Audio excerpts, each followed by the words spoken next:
4 years. That is how long Red Bull spent making Formula One look like a one-team sport. 4 consecutive world championships. A car so dominant that rivals were writing letters to the FIA, begging for someone to do something. And then 2026 arrived. And Mercedes didn't just close the gap. They opened a completely new one on the other side. 3 races, 3 wins, 0 competition at the front, and a 19-year-old leading the World Championship as the youngest driver in F1 history to ever hold that position. Here is what nobody is explaining correctly. Mercedes did not just build a fast car. They solved a problem that every other team on the grid got wrong.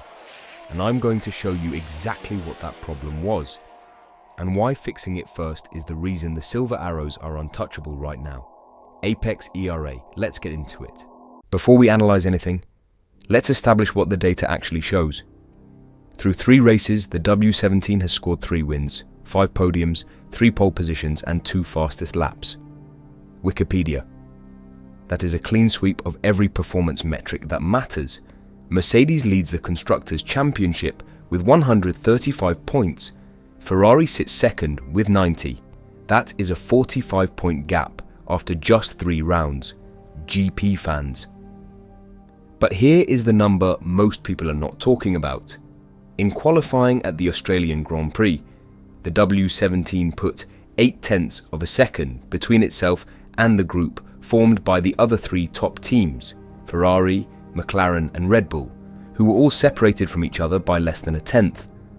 Autosport read that again, 0.8 to Mercedes. Less than 1/10 separating everyone else. That is not a competitive advantage. That is a different category of car operating in the same race.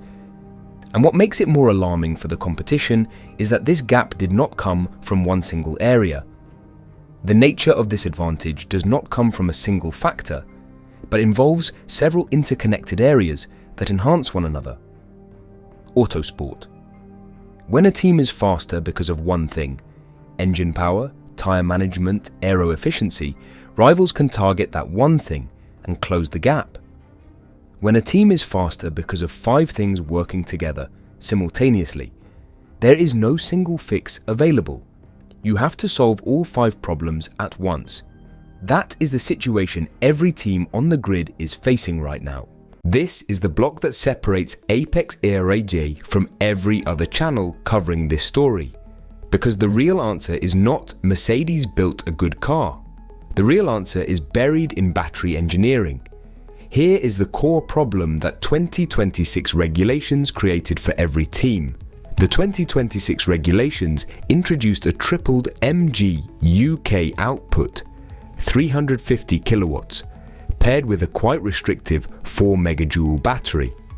Most teams opted for the traditional approach to battery cooling using cold plates, which struggle to pull more than 2,500 units of efficiency. The result? Rivals are forced to clip power early as their batteries overheat, or risk the system failing entirely. Last word on sports. In plain terms, the battery gets hot. When it gets too hot, the car has to back off electrical power to protect it. That is time lost on every single lap, in every race, at every circuit. The team that solves the cooling problem wins the energy management war, and the energy management war is the 2026 championship. Mercedes found a different solution entirely: immersion cooling. By submerging the battery cells in a dielectric fluid that covers them without causing a short circuit, they achieved 6,000 units of efficiency, more than double what rivals are running. This allows Russell and Antonelli to maintain full electrical deployment for at least 28 seconds per lap. While others have to slow down to let everything cool off, the W17 recharges 8.5 megajoules of energy per lap, effectively allowing its drivers to keep pushing while the rest of the grid manages heat. Last word on sports. That is the technical answer to why Mercedes is dominant. Not the engine, not the aerodynamics, the battery cooling system. And there is a second layer to this advantage. To recharge, the W17 does not rely so much on lift and coast, but rather on super clipping with the rear wing open, arriving faster at the braking zone. This becomes an important factor because it allows the car to maintain higher speeds while recovering energy, something rivals cannot replicate without overheating their batteries. Autosport. Furthermore, the W17 utilizes a two-phase front wing closure in the active aero system. While the rear wing follows the standard 400 millisecond transition rule, the front wing completes its transition in 800 milliseconds, closing halfway at the limit and finishing the movement more slowly. This hydraulic tuning maintains a more stable center of pressure, preventing the rear end snapping that has plagued cars like the Red Bull RB22. By smoothing out the balance during braking, Mercedes enables its drivers to carry significantly more speed into corners without worrying about losing the rear. Last word on sports. 3 distinct technical advantages: battery cooling, energy recovery method, active aero transition timing. Each one is meaningful on its own. Combined, they are the reason the W17 is operating in a different league. Now, let's talk about the other side of this story. Red Bull's collapse in 2026 did not start in Australia. It started approximately 2 years ago, and understanding the sequence of decisions that led here is what makes this story genuinely important for anyone trying to understand how F1 dynasties end.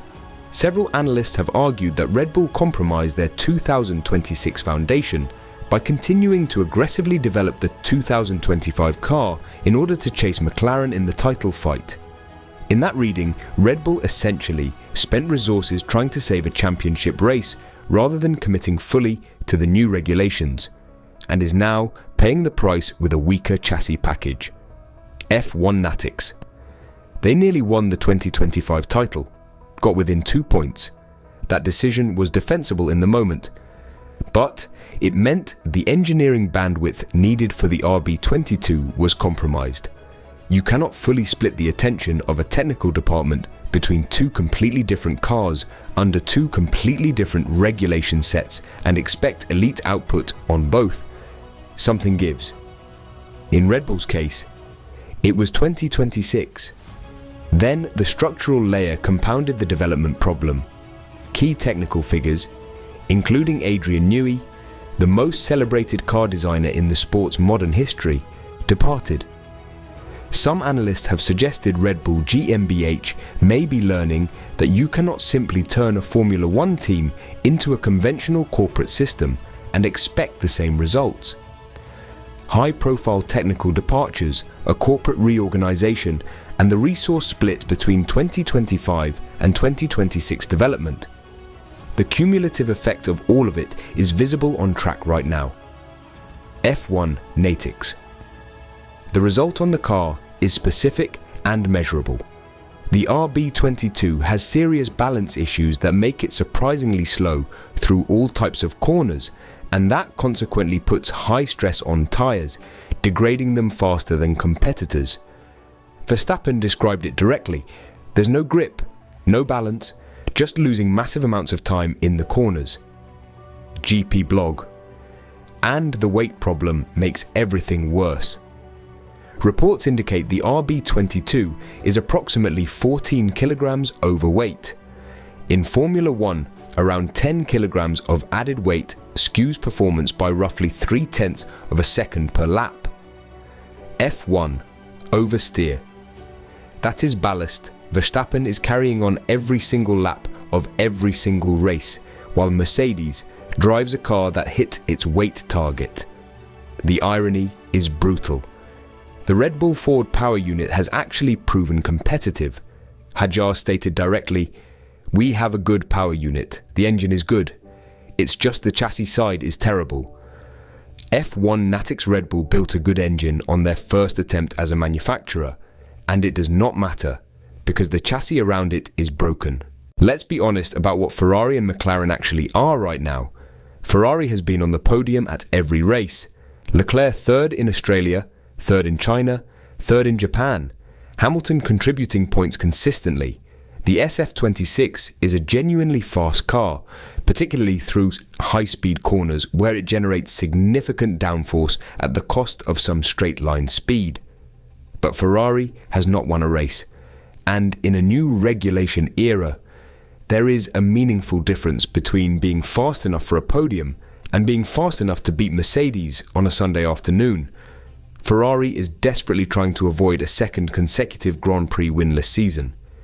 Their three-step upgrade plan for Miami includes aerodynamic revisions and development of their innovative rear wing configuration, described internally as the Macarena, which flips completely inside out in active aero zones and has only been used in practice sessions so far. GP fans, if that package works on track, Ferrari becomes a genuine race winner. If it does not correlate from simulator to real asphalt, they are stuck with a compromised car for an entire sprint weekend with no time to fix it. McLaren's situation is different in character, a double DNS in China, recovery to second in Japan. McLaren stands to gain significantly from the 5-week break given how badly the season started. They now have concentrated factory time to understand what went wrong and bring targeted fixes to Miami. Crash.net. Their floor update for Miami targets the oversteer issues that have cost them lap time all season, projecting 0.3 seconds of qualifying gain. On a sprint weekend where every position from FP1 matters, that update could shift the entire competitive order at the front. The honest verdict: Ferrari is closer to Mercedes on pure pace. McLaren is closer to Mercedes on championship execution and sprint weekend management. Neither is there yet, but both are pointing in the right direction while Red Bull is still trying to figure out which direction to point. Here is where we have to be technically honest rather than narratively convenient. F1 history has a clear pattern with dominant eras and regulation changes. Mercedes dominated from 2014 to 2021, 8 years, because they solved the first hybrid regulation era better than anyone. Red Bull dominated from 2021 to 2024, 4 years, because they solved ground effect aerodynamics better than anyone. Both eras ended when the regulations changed fundamentally enough to reset the competitive order. 2026 is the biggest regulation reset in the sport's history. Power unit, chassis, aerodynamics and tyres all changed simultaneously, something Mercedes technical director James Allison described as not just a tweak to the regulations, but a wholesale transformation of almost every aspect of the car. Mercedes AMG Petronas F. One team. Mercedes solved this transformation better than everyone else. They committed to 2026 development earlier. They found the battery cooling solution that rivals missed. They built a chassis that works with the new active aero system rather than against it. Red Bull missed the transformation window, not because they lack talent, because they split their resources at the wrong moment and lost key personnel at the worst possible time. But here is what history also tells us: no team stays at the bottom of a new regulation era forever. Red Bull faced a similar weight and balance problem at the start of 2022 and corrected it mid-season before Verstappen went on to win the championship. Total Motorsport. They have done this before. The question is whether they can do it again in a regulation environment that is exponentially more complex than 2022. The Red Bull era is not over. It is interrupted, possibly for 1 season, possibly for 3. That answer depends entirely on what comes out of the factory in Milton Keynes over the next 6 months. What is not interrupted is Mercedes. They are back, they are dominant, and they built their advantage in the battery lab, not the wind tunnel, which means it is harder to copy and harder to close than a simple aerodynamic gap. Miami tells us how fast the competition is actually closing. If Mercedes wins a 4th consecutive race in Florida, the interruption starts looking more permanent. Subscribe to Apex ERA. Drop your prediction below. Is this a Mercedes season or does someone break through before summer? Next video, complete technical breakdown of Miami, every corner, every upgrade, every team's specific weakness at turn 16. See you in Miami.